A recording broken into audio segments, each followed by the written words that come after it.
Welcome back to our channel, kung saan tinatalakay natin ang pinakabago at pinakaimportanteng balita tungkol sa modernisasyon ng ating sandatahang lakas.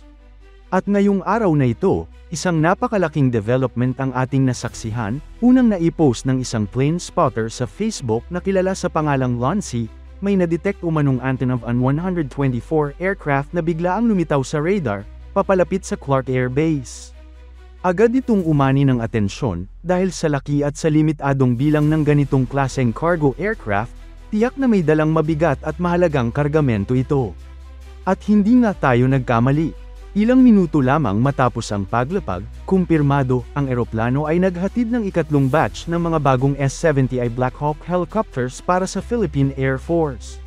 Pero bago tayo magsimula, tandaan natin na ang matatag na Pilipinas ay hindi lang nabubuo sa lakas militar, kundi sa maayos na pamahalaan, paglaban sa korupsyon, pagtanggi sa political fanaticism, at pagsugpo sa fake news. Mahalaga yan para sa tunay na seguridad at katatagan ng bansa. Bago natin talakayin ang batch na ito, balikan muna natin sandali kung paano nagsimula ang lahat. Noong December 2021, nag-order ang Pilipinas ng kabuuang 32 S-70i Black Hawk helicopters mula sa Poland, under the Polish company PZL Mielec, isang subsidiary ng Sikorsky, na pagmamay-ari naman ng Lockheed Martin sa US.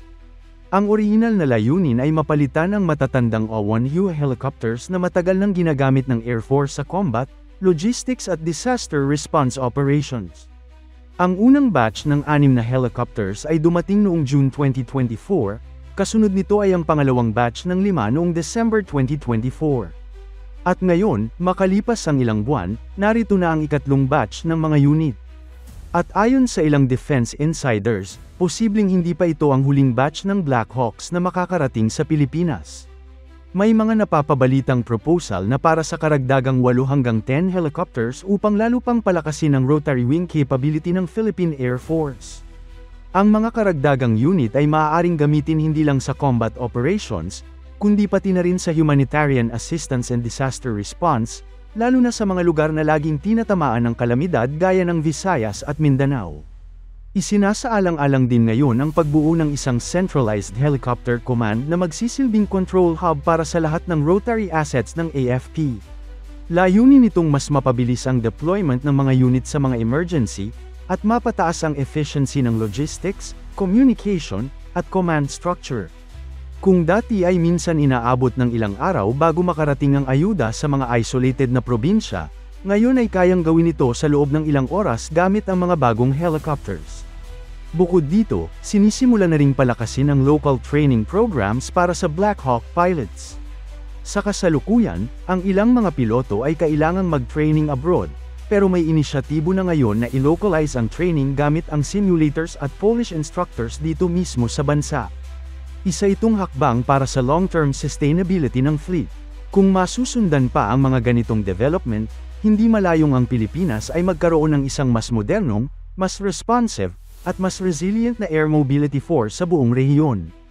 Ayon sa mga impormasyong nakuha natin, ang Antonov AN-124 ay lumapag sa Clark Air Base kaninang umaga, at agad na sinimulan ng pag-unload ng mga container na may lamang helicopter components. Katulad ng mga naunang delivery, semi-disassembled ang mga helicopters para magkasya sa cargo hold ng Antonov. Kasama sa team ang mga Polish technicians at support crew na tutulong sa reassembly at pre-delivery inspection. Aabutin ng ilang linggo bago ganap na maipasok ang mga ito sa inventory ng Air Force, pero expected na agad itong masama sa operasyon pag natapos na ang final tests. Para sa kaalaman ng lahat, ang S-70i Black Hawk ay modern variant ng sikat na UH-60. Ito ay ginagamit sa iba't ibang bansa, kabilang ang US, Australia, Colombia, at iba pa. Ang bersyon na natatanggap natin ay gawa sa Poland pero sumusunod sa US military standards. Ilan sa mga specs nito: maximum speed, 357 km per hour. Range, around 460 kilometers with full payload. Capacity, up to 11 fully armed troops o 4,000 dagdag pounds of cargo. Equipped with advanced avionics and autopilot systems. May night vision compatible cockpit at weather radar. Bukod sa utility roles tulad ng troop transport, medical evacuation at disaster response, ang mga bagong Black Hawks ay inaasahang ma-integrate din sa combat support missions ng PAF. Malaki ang papel ng Black Hawk sa national security. Una sa lahat, mas maaasahan ito sa emergency situations, mula sa pag-rescue ng civilian sa natural disasters hanggang sa pag-supply ng remote detachments. Pangalawa, ang pagkakaroon ng multiple Black Hawk units ay nagpapalakas sa mobility ng ating armed forces. Kapag kailangan ng rapid deployment sa mga island provinces o conflict areas, ito ang isa sa pinakamabilis at efficient na paraan para makapunta ang mga tropa. Hindi rin may kakaila na ito ay isang deterrent value sa mga external threats. Mas may kakayahan ng Pilipinas na magpakita ng presence sa mga critical areas lalo na sa mga lugar na malapit sa West Philippine Sea. Bahagi ang Black Hawk acquisition ng mas malawak na AFP modernization program. Under Horizon 2 phase, pinapalitan ang mga luma at outdated na equipment ng mas modern, mas matibay, at mas capable na platforms. Kasama nito ang pagbili ng additional air assets tulad ng FA-50 light fighters, C-295 transport aircraft, at pending acquisition ng heavy-lift helicopters tulad ng Chinook. Mas pinapalawak din ang airlift capability ng Pilipinas, lalo na sa panahon ng emergency tulad ng lindol, bagyo, o armed conflict. Interesting ding tandaan na ang deal with PZL Mielec ay nagbukas din ng mas malawak na defense cooperation sa pagitan ng Poland at Pilipinas. In fact, may mga balita noon na posibleng i-consider ang pag-manufacture o assembly ng components dito sa bansa, hindi pa final pero ito ay maganda kung matutuloy. Bukod dito, ang logistics na ginamit tulad ng Antonov AN-124 ay nagpapakita ng international cooperation. Hindi lang basta-basta makakagamit ng ganitong aircraft, kinakailangan ng diplomatic coordination at clearance sa mga airspace involved.